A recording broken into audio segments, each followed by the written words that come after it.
Mais qu'un dieu de plus dans leur panthéon, qui en comptait déjà plus de 70. Le fait qu'il y ait un nouveau dieu nommé Jésus ne leur posait aucun problème. Ils ont peut-être eu plus de mal à intégrer la notion d'amour du prochain, qui ne faisait pas très bon ménage avec leur goût immodéré pour le pillage et les massacres. C'est sans doute une des raisons pour lesquelles ils ont progressivement cessé leurs expéditions. On pouvait difficilement se dire chrétien et continuer à trucider son prochain.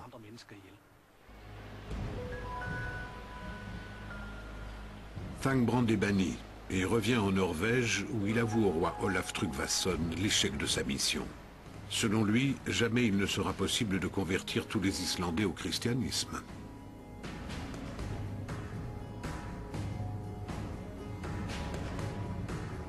Le roi décide alors de prendre en otage les Islandais vivant sur le sol norvégien.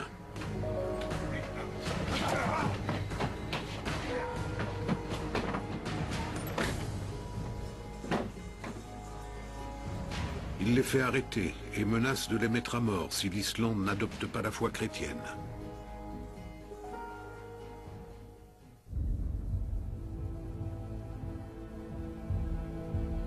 Mais en Islande, cette menace a pour seul effet de creuser encore davantage le fossé entre païens et chrétiens.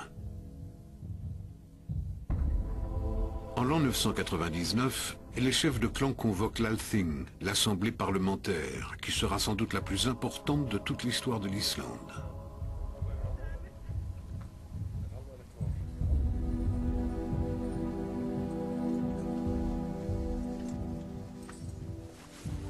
Il ne s'agit pas seulement du sort de leurs compatriotes emprisonnés en Norvège, c'est la paix civile et l'avenir même de la nation qui sont en jeu.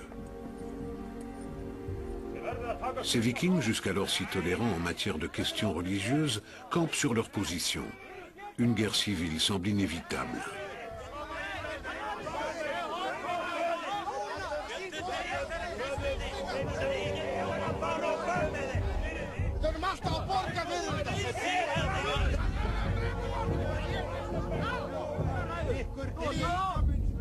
Mais au dernier moment, païens et chrétiens décident de remettre la décision entre les mains du diseur de la loi, un dénommé Thorgeir. Thorgeir se plonge alors dans une transe qui durera 3 jours et 3 nuits.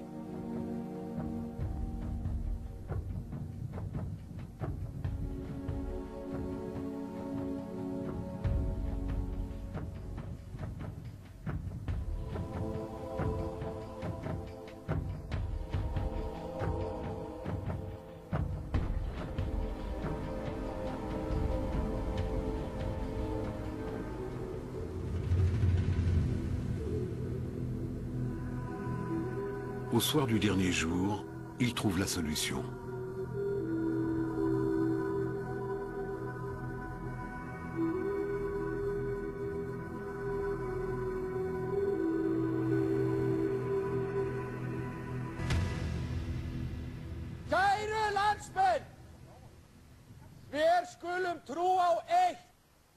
Si nous voulons une seule loi, il nous faut une seule foi. Sur la place publique, les Islandais seront désormais chrétiens. Mais chez eux, dans l'intimité de leur foyer, ils pourront rendre un culte aux anciens dieux.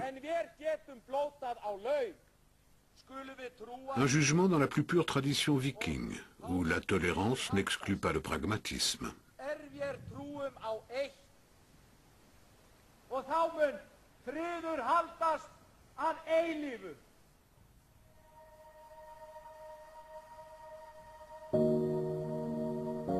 On construira plus tard à Thingvellir une petite église pour commémorer cette décision. Officiellement, les chefs de clan renient donc leurs anciens dieux, même s'ils ne comprennent pas grand-chose à la nouvelle foi. Peu à peu, le changement se fait ressentir dans la vie des Scandinaves. Jusque-là, chacun sollicitait les dieux directement. Maintenant, il leur faut un intermédiaire, le prêtre, ainsi qu'un lieu de rassemblement. La distance avec Dieu s'accentue, tout comme la distance entre le sujet et son roi.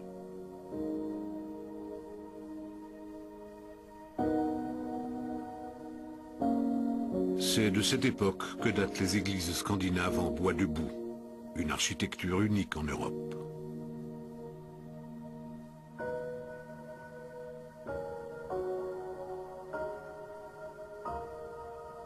Les baptêmes des guerriers vikings ne sont qu'une première étape. L'évangélisation proprement dite ne fait que commencer. Il faudra des générations pour que les valeurs chrétiennes remplacent les traditions païennes en Scandinavie.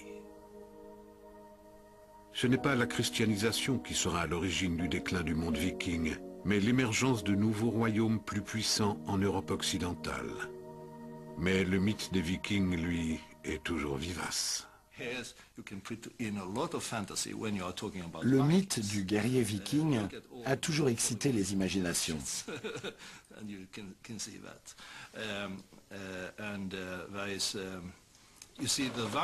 Je pense notamment à l'image du colosse coiffé d'un casque à cornes, véhiculé par les films hollywoodiens. Les Vikings n'ont jamais eu de cornes sur leur casque. Ils auraient été bien embarrassés pour combattre avec un tel attirail. En fait, c'est Richard Wagner qui les en a affublés.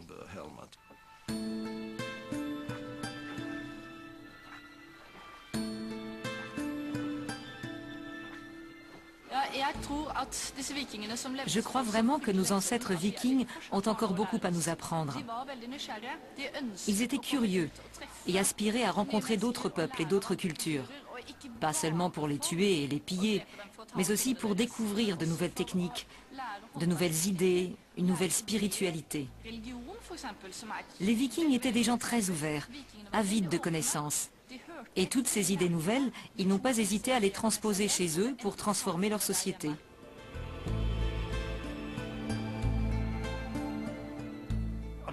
Parmi les différentes contributions des Vikings à notre vie quotidienne, on peut citer les noms des jours de la semaine dans les langues germaniques. Ainsi en anglais, Tuesday, Wednesday, Thursday font directement référence aux dieux Tyr, Odin et Thor. Quant au vendredi, en anglais Friday, il est consacré à Freya, la déesse de l'amour, tout comme le vendredi latin l'est à Vénus.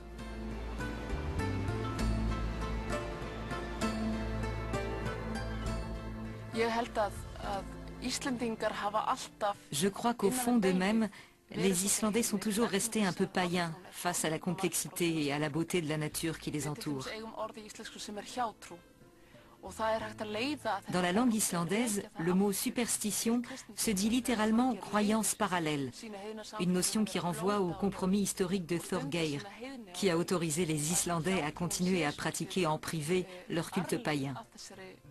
Cette croyance parallèle, c'est l'héritage qu'il nous a transmis. Par exemple, nous croyons aux elfes et à l'existence d'un monde parallèle. Nous avons toutes sortes de coutumes qui sont une résurgence directe du paganisme. Pour nous, ce n'est pas de la superstition, c'est l'héritage des générations précédentes. Ces croyances sont indéfinissables. C'est quelque chose que le mystère de la nature nous inspire et qui est profondément ancré en nous.